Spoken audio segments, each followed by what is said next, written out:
Hi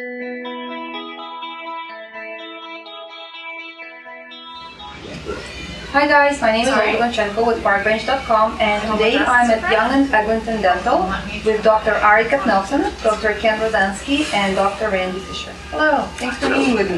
Thank you. So, first question, how did you decide to become a dentist? Maybe we can start with you, Dr. Fisher.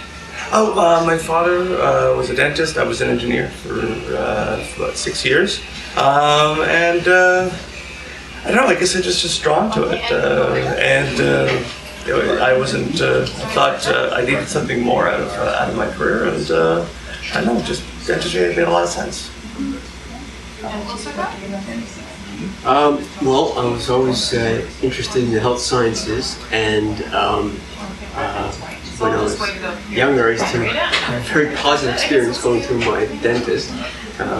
We spent a lot of time talking about the Montreal Canadiens hockey team and what their state was, and I liked the idea that I had a good relationship and always positive experience with my dentist, and to direct me into that discipline. So. That's definitely quite important. Yes. For myself, kind of similar to Dr. Fisher. My sister was a dentist. She's a little bit older than me.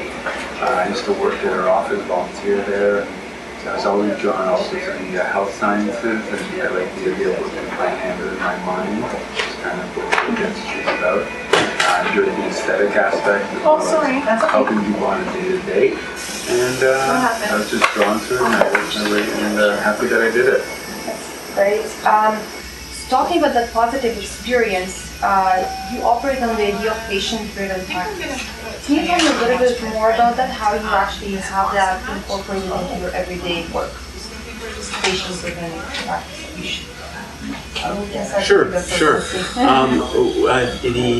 The focus of everything in this office is on the patient, and from the moment the patient comes into the office, that patient is being looked after from all aspects, and we basically like to err on the side of having more support staff to help assist with our patients. So the patient basically of paramount importance, and we do everything we can to make it a very positive experience for the patient. So you have a very custom approach to the individual who comes to you. Yes. So I understand that all of you have been in the area for quite some time. As Dr. Fisher, you have said your dad opened the practice, so I'm assuming you've been exposed to this neighborhood for quite some time. Yes. What kind of changes have you noticed from the time you were little until now? A lot more people. It's a growing area, but I mean, it's still it's a wonderful place to practice. Good people. We're very fortunate. We have excellent patients. We have an excellent patient base, and it's a very good, very multicultural environment, and it's a fun place to practice. We really enjoy it in the Eglinton area. That's great. How about Dr. Rozansky? What have you noticed change in the neighborhood over time? It certainly has become a lot more populated, as Dr. Fisher had alluded to. It's always been a hub for the city in terms of being the geographic center of the city, and it's becoming more and more cosmopolitan, and it's just a great neighborhood that it kind of incorporates the city life as well as a feel of nice area, nice neighborhood to be in. Yes, I live in now. Right. The neighborhood is definitely quite nice. How about you, Dr. Katsnelson? I think it's a great combo of downtown and uptown, where you have, you're close to the downtown aspect of the GTA, but you also have that uptown feel. You have some newer restaurants opening up, newer developments, but at the same time you have those small spots that you still like to go to that have been here for a long time. So it's a very nice combo of both. Maybe you could comment more on those spots. Some of your favorites. Do you have a favorite restaurant? Well, I think you should tell me your favorite. Yeah, go ahead. He's known for his favorite coffee. Well, yeah, I'm Share that. I like my coffee, and there's a wonderful coffee shop in the neighborhood, DeMello, Palhetta, and they take a lot of pride in their in the preparation of their coffee, they go as far as actually getting their own beans and roasting them, and then they do a very good job of making a good coffee the way you like it. And as a result, they've been always in the top coffee shops in Toronto. So Yeah. good place, completely. I can relate to that. I'm actually a little free barista myself. Sure. I have a hobby and a really? passion for coffee. Yeah. Oh. Yeah. Do you like the melon? I love it. Yeah. And I don't know if you noticed all the awards for each year of being number one Yeah. posted on their Yeah. door. Well It's deserved. a very laid back place Yeah, and it fun, is. but the Even their service. food is good there. Yes. Their muffins is But they great take their place. preparation very Yes. seriously, and the baristas are entered in competitions. I read that you were a former marathon runner. Yes. Do you have a favorite spot to go for an outdoor run? Well, Beltline's always great. I love the Beltline. Lately, most of the time I just run around my local area. But if it's a nice day, Beltline, nothing's quite as good as the Beltline Trail. Love it. It's like a park within the city, right? You don't even know you're in Toronto when you're running. Yeah. You can span the whole downtown area, the town and the cemetery. It's really nice to run through. Dr. Rozansky, you have a great interest in cosmetic dentistry. Can you share one of your greatest makeover stories? Oh. Too many. Yeah, there's a lot.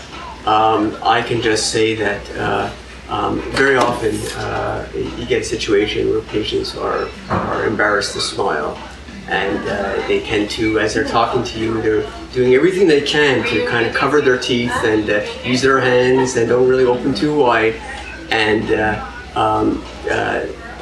once you finish the cosmetic makeover, the response always is the same thing. Just, I just can't stop smiling, and people are commenting, you look different, and they're not sure what it is, but there's a beauty that comes out not only from the smile, but also from your own self. It just gives you a lot of confidence.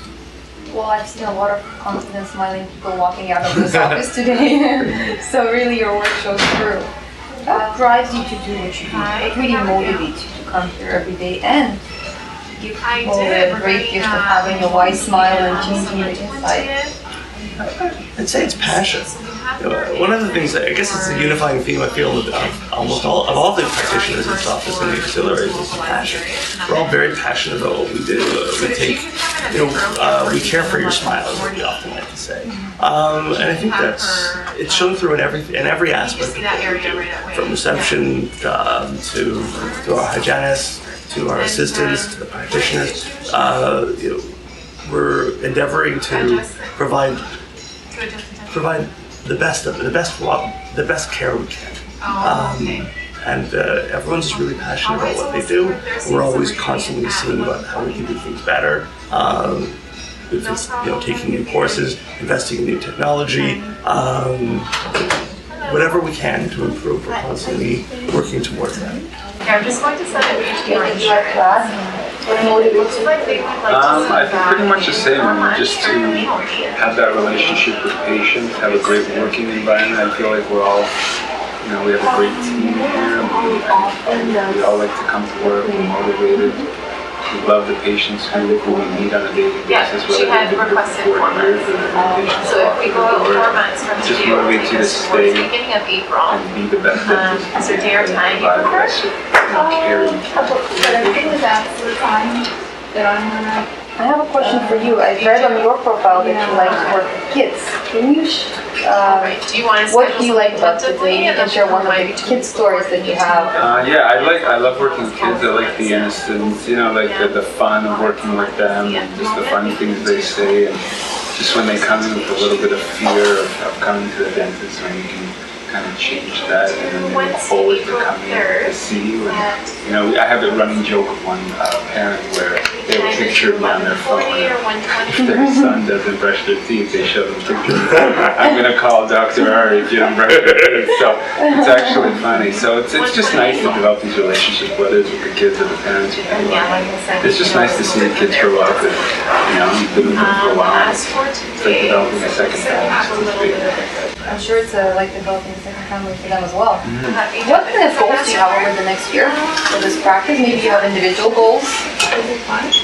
I think I can say that I think I'll leave it like that. on You top can of just have everything you your card. mentioned, I think dentistry is changing, the technology is changing, and the technology changing is making certain things easier So for the total amount is patients. 190. So we want to continue to evolve and to However, bring the in ceiling, technology that will make the is patient covered at 90%. easier. Like we have a digital I'll attach this to scanner yours. that everyone been using, and we've done away with like the putty impressions that make some people get uncomfortable, and the accuracy of the digital scanner and the ease with which we use it. It's just, those are the things that over the next year, 4 years, that we'd like to continue to evolve and hopefully become cutting edge. Always better than the office we've been for.